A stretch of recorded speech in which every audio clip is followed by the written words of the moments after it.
Watch closely. Right now, somewhere in the world, a deeply sensitive person is making a decision that will shock everyone who knows them. They're not crying, they're not angry, they're simply walking away. From family who use them, from friends who drain them, from lovers who never deserved them. And the most terrifying part? They feel nothing. No guilt, no regret, just an eerie calm that makes everyone around them panic. This isn't a breakdown, it's a breakthrough. And if you've ever felt exhausted from caring too much, what I'm about to reveal will change everything you thought you knew about empathy, boundaries, and personal power. There arrives a pivotal moment in every highly sensitive person's journey when something profound within them falls completely silent. Not shattered, not enraged, just finished. Pioneering psychologist Carl Jung identified this as the ultimate phase of spiritual evolution, and it frightens everyone who witnesses it, because when a deeply empathetic person stops caring, they don't transform into someone cold-hearted, they become unreachable, and that shift changes absolutely everything. Jung devoted decades to studying individuals who reach this profound state. His discoveries challenge everything we believe about sensitivity, spiritual growth, and personal metamorphosis. The instant the empath stops caring isn't the conclusion of their path, it's the dawn of something far more extraordinary. To comprehend why empaths arrive at this threshold, we must first understand what pushes them to this breaking point. Jung observed a striking pattern among his most emotionally receptive patients. These weren't individuals who merely experienced emotions intensely on occasion. These were people whose entire nervous system operated as an emotional antenna for everyone in their vicinity. They entered spaces and instantly absorbed the emotional climate. Family gatherings depleted them from navigating everyone's silent conflicts, friendships, exhausted them because they shouldered both perspectives of every disagreement. Intimate relationships nearly devastated them because they experienced their partner's suffering more acutely than the partner themselves. Jung labeled these individuals the emotional stabilizers of their social ecosystems. They didn't simply sympathize with pain, they absorbed it, transformed it, and somehow converted it so others could operate normally. Parents projected their stress onto them. Siblings exploited them as unpaid counselors. Romantic partners treated them like emotional service animals whose sole purpose was managing their feelings. And here's what made Jung's observations so unsettling. These empaths rarely protested. They embraced this function as their calling. They genuinely believed their sensitivity existed to benefit others, that their extraordinary ability obligated them to surrender their own tranquility for everyone else's ease. They displayed their fatigue like a medal of honor, evidence that they were compassionate souls willing to endure hardship. The societal programming ran profound. Since their early years, they'd received praise for being accommodating, for elevating others' spirits, for maintaining harmony. Each instance in which they buried their own requirements to suit someone else earned them recognition.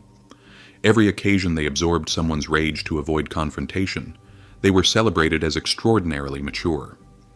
This continuous validation established a habit of self-neglect that masqueraded as nobility. Yet Jung perceived something the empaths couldn't recognize. Beneath their caring exterior, their psyche was maintaining detailed records. Every manipulation, every betrayal. In every instance, someone exploited their generosity. The empath's subconscious wasn't randomly processing these encounters. It was cataloging behavioral patterns with meticulous accuracy. Consider someone who invested 15 years managing their family's chaos. They knew precisely which phrases would activate their mother's emotional manipulation. They comprehended the exact emotional pattern their father employed to dodge responsibility. They could anticipate when siblings would create drama to reclaim focus.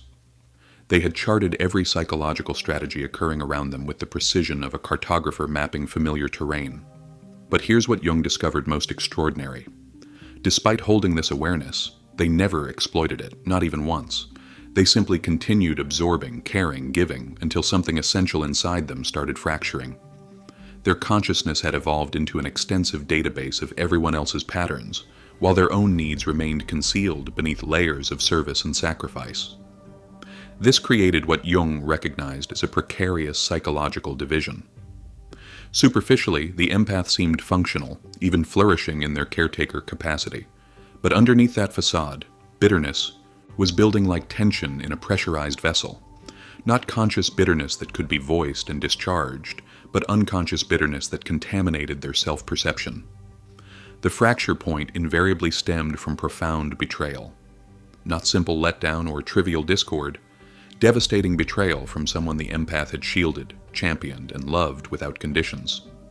Jung documented this trigger across countless cases, recognizing it as the catalyst forcing shadow integration. The narrative replays itself with disturbing regularity. Someone uncovers their partner's unfaithfulness after years of supporting that partner's emotional fragility, melancholy, and distress. The adult child discovers their parent has been speaking viciously about them privately after decades of functioning as the family's emotional adhesive. The companion learns of crushing deceptions after years of guarding confidences and offering steadfast support. What rendered these betrayals so devastating wasn't merely the action itself, it was the empath's abrupt recognition that they had detected the warning signals throughout and disregarded them. Their intuition had been screaming truth for months or years, but they had muted it. They had opted to trust the best in someone who was demonstrating exactly who they were. They had betrayed themselves to preserve their illusion of who others might become. This self-betrayal wounded more profoundly than the external betrayal. The empath understood they had participated in their own mistreatment. They had dismissed their inner wisdom, overlooked their instinctive warnings, and compromised their boundaries to sustain relationships that were annihilating them. The fury they experienced wasn't solely toward the betrayer, it was toward themselves for permitting it to persist long after they understood better. That understanding demolished something fundamental, not their heart, their delusions. Jung termed this the retraction of projections. The empath had been projecting virtue, capability, and purity onto individuals who didn't embody these attributes. They had been perceiving not who people actually were, but who the empath desperately wished them to be. When those projections ultimately disintegrated, the empath didn't weep or explode or crumble as everyone anticipated. Instead, something far more intimidating occurred. They became silent, unnaturally composed. Their gaze transformed not with sorrow, but with lucidity. The haze dissipated, and for the first time in their existence, they perceived reality without the distortion of their desperate optimism. If this message resonates with you, like the video and comment, I am done. Jung described this moment as one of the most profound psychological metamorphoses he had encountered in his therapeutic work. The empath ceased performing emotional maintenance. They stopped regulating other people's emotions. They stopped clarifying, defending, or excusing their own requirements. They didn't broadcast these transformations. They didn't deliver dramatic pronouncements. They simply withdrew from the dysfunctional structures they had been sustaining. Family members who had depended on them to resolve disputes abruptly found themselves confronting each other directly. Partners who had utilized them as emotional supports realized they could no longer trigger the customary responses. Companions who had treated them as complementary therapists encountered limitations where infinite accessibility used to exist. The empath had extracted their energy from the emotional framework that relied on their exploitation. And here's what made this transformation so unsettling to others. The empath wasn't furious. Fury would have been recognizable, controllable, something others could navigate or manipulate.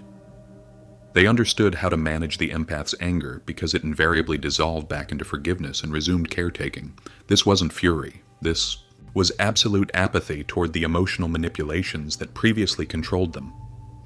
People surrounding them attempted everything to provoke the familiar reactions. They fabricated emergencies. They portrayed themselves as victims. They deployed guilt and manipulation, but nothing succeeded. The empath had disconnected from the emotional network that once governed them. They observed these attempts with detached fascination, like a researcher studying predictable behavior in a controlled environment. Jung recognized this as the integration of the shadow. Every empath harbors a shadow self they've been conditioned to reject, the aspect of them that's self-interested, that prioritizes their own requirements, that declines to rescue people from themselves. Society had persuaded them this shadow was malevolent, something to be suppressed and conquered. Religious doctrines instructed them that selflessness was a virtue. Cultural narratives glorified infinite sacrifice. Family systems rewarded their self-abandonment. But Jung comprehended that this shadow wasn't malevolent. It was the empath's survival mechanism. It was their psychological immune system attempting to shield them from being devoured by others' dysfunction. When the betrayal ultimately compelled them to integrate this shadow, they didn't become heartless. They became whole. The self-protective shadow merged with the compassionate light, creating something society had never prepared for, an empath who could perceive everything but consciously selected where to direct that perception. An empath who recognized manipulation, but no longer felt compelled to pretend they didn't. An empath who loved profoundly, but exclusively toward those who had earned access to that love through reciprocity and honor. This is what Jung signified by the ultimate phase of spiritual awakening, not transcending the ego, but integrating all dimensions of the self into conscious selection. The empath had invested their entire existence caring for others at their own cost. Now they were discovering how to care for themselves with the identical intensity they had once distributed so indiscriminately. This wasn't egocentrism. This was self-protection finally being honored as sacred. The energetic shift was immediate and unmistakable. Where the empath had previously radiated warmth indiscriminately, they now emanated something more deliberate. Not frigidity, but consciousness. They no longer dissipated emotional energy to anyone who demanded it. Their presence felt different, anchored, impenetrable. They had become what Jung termed, selectively, empathetic. This selectivity appeared as boundaries to some and cruelty to others. The empath stopped replying to manipulative messages instantly. They allowed calls from energy parasites to reach voicemail. They declined requests that once would have guilt-trapped them into automatic agreement. They stopped attending family functions that left them emotionally shattered. They terminated friendships that had always been unbalanced. They departed from people they had invested years attempting to rescue. But here's what external observers overlooked. The empath hadn't stopped caring about these individuals. They had stopped caring about preserving relationships that demanded they betray themselves. They had stopped caring about being appreciated by people who had never genuinely valued them. They had stopped caring about maintaining tranquility in systems constructed on their silent anguish. The empath finally grasped a truth that Jung had attempted to convey for decades. You cannot love others authentically until you love yourself first. Not the superficial self-love of narcissism, but the profound self-respect that refuses to participate in your own destruction. This was the foundation that had perpetually been absent from their relationships. In professional environments, this transformation manifested as workplace boundaries that startled colleagues. The individual who used to absorb everyone's tension and manage office conflicts simply stopped. They completed their assignments excellently, but no longer assumed others' responsibilities. They participated in meetings, SES, but no longer smoothed over disputes that weren't theirs to resolve. They remained cordial, but impervious to the emotional manipulations that used to destabilize them. Supervisors who had relied on them to perform 3 people's workload suddenly faced someone who worked their scheduled hours and nothing beyond. Colleagues who had offloaded their problems onto them encountered courteous redirection to proper resources. The workplace dynamic transformed because the empath had removed themselves from the position of universal emotional receptacle. In family structures, the changes were even more striking. The empath who had always organized celebrations, mediated conflicts, and absorbed everyone's dysfunction ceased performing these functions, not through announcements or confrontations, but by simply becoming unavailable for the roles they had been unconsciously assigned since childhood. Parents who had treated them as emotional support encountered boundaries. Siblings who had exploited their generosity faced limits. The extended family who had taken them for granted confronted a version of the empath they didn't recognize. Someone who smiled courteously, but didn't engage with chaos. Someone who loved from a distance rather than drowning in closeness. Someone who stated, "That doesn't work for me," without explanation or apology. The family often reacted with astonishment and accusations. "How could you be so self-centered? What happened to you? You've transformed." And the empath would simply acknowledge it, because yes, they had transformed. They had finally stopped igniting themselves to provide warmth for others. The most significant shift occurred in intimate relationships. Empaths who reached this stage either revolutionized their partnerships entirely or ended them without the customary torment. Partners who had relied on the empath's endless forgiveness suddenly faced accountability. Behaviors that had been tolerated for years were no longer permissible. The empath stopped explaining why certain actions wounded them. They simply withdrew from circumstances that violated their tranquility. Some partners elevated themselves to meet this new version of the empath. They recognized they had been exploiting someone extraordinary and chose to become worthy of that person. These relationships evolved into something healthier, more balanced, built on mutual respect rather than one-sided emotional labor. Other partners couldn't adjust. They missed the version of the empath who absorbed their dysfunction, managed their emotions, and requested nothing in exchange. When they attempted old manipulation strategies and found them ineffective, they often departed seeking a new empath to exploit, and the awakened empath released them without the usual suffering, recognizing the departure as protection rather than loss. Jung observed that this indifference triggered panic in the empath's social sphere, not because the empath became malicious or vengeful, but because their absence exposed how much dysfunction they had been masking. Family structures that seemed stable collapsed without the empath holding them together. Friendships that seemed profound revealed themselves as parasitic. Workplaces that operated smoothly descended into disorder, without the empath's invisible emotional labor. The individuals who had benefited from the empath's unconscious servitude suddenly comprehended what they had forfeited, but by then the empath had progressed beyond caring about their realization. This wasn't retaliation, this was sovereignty. The empath had finally discovered that their gift wasn't meant to be distributed to everyone, but safeguarded and shared exclusively with those who valued it. Jung termed this state psychologically invulnerable, not because nothing could wound the empath anymore, but because they had integrated their capacity to feel everything with the wisdom to choose their responses. They could still sense others' pain, interpret emotional atmospheres, and perceive unspoken realities. But these perceptions no longer controlled them. They had become the conscious director of their own empathy, rather than its unconscious servant. This is where Jung's research revealed something beautiful and formidable. These awakened empaths developed abilities that made them nearly impossible to manipulate. They could identify narcissists within minutes of encountering them.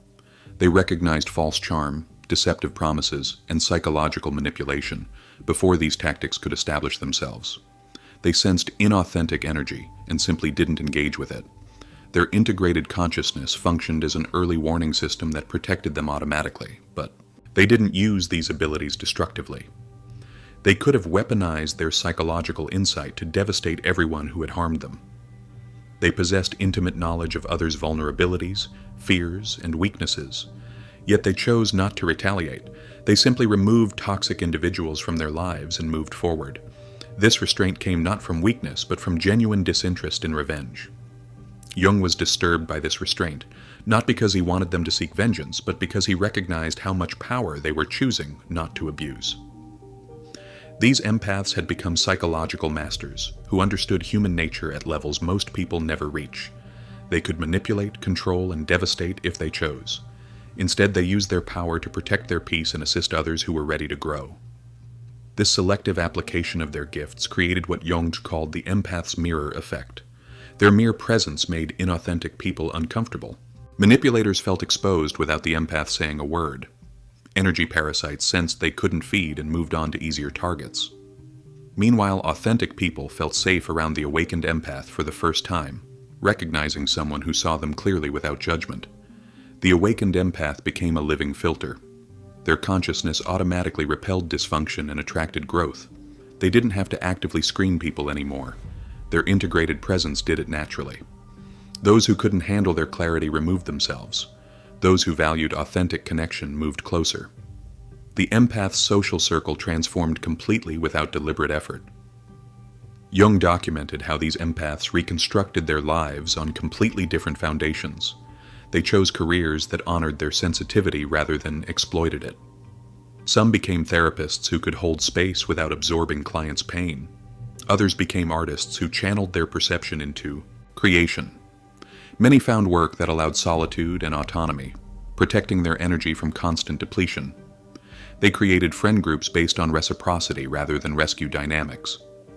Every relationship became a conscious choice rather than an unconscious obligation. They entered romantic relationships as whole people rather than as fixers or saviors. They chose partners who valued their peace as much as they did, who understood that love doesn't require suffering. Everything changed because they had finally learned to value themselves as much as they valued others. Their homes became sanctuaries instead of open hospitals. Their time became precious instead of infinitely available. Their energy became sacred instead of being carelessly distributed. They understood that protecting their inner peace wasn't selfish. It was necessary for their survival and essential for their contribution to the world. This moment, stopping caring about others' dysfunction, became the moment of finally caring for their own soul. The ultimate act of self-love, not narcissism or selfishness, but the recognition that their empathy was a gift that deserved protection, boundaries, and conscious direction. They had learned what Jung tried to teach all his patients: you cannot pour from an empty cup, and martyrdom serves no one. Jung understood this transformation as the birth of a sovereign individual, someone who had moved through unconscious empathy, through betrayal and breaking, through shadow integration, and emerged as a conscious chooser of their own reality. They no longer reacted to others' emotional demands.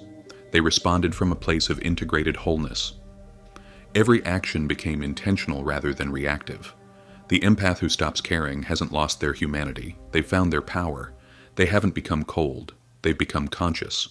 They haven't stopped loving. They've learned to love themselves with the same fierce devotion they once gave away, indiscriminately. This evolution represents the highest form of psychological development Jung identified in his work. This is why Jung called it the final stage of spiritual awakening. Not because there's nowhere left to grow, but because the empath has finally integrated the fundamental lesson. Their sensitivity is sacred. Their energy is valuable. Their peace is non-negotiable. And anyone who cannot respect these truths has no place in their life. This isn't cruelty. This is clarity. The awakened empath becomes what society desperately needs but rarely deserves: someone who can feel deeply without losing themselves, someone who can love powerfully without enabling dysfunction, someone who can see clearly without becoming cynical. They are love with boundaries, compassion with wisdom, kindness with strength, empathy with sovereignty. This transformation isn't a loss, it's a victory. Not over others, but over the conditioning that taught empaths their worth came from how much they could sacrifice.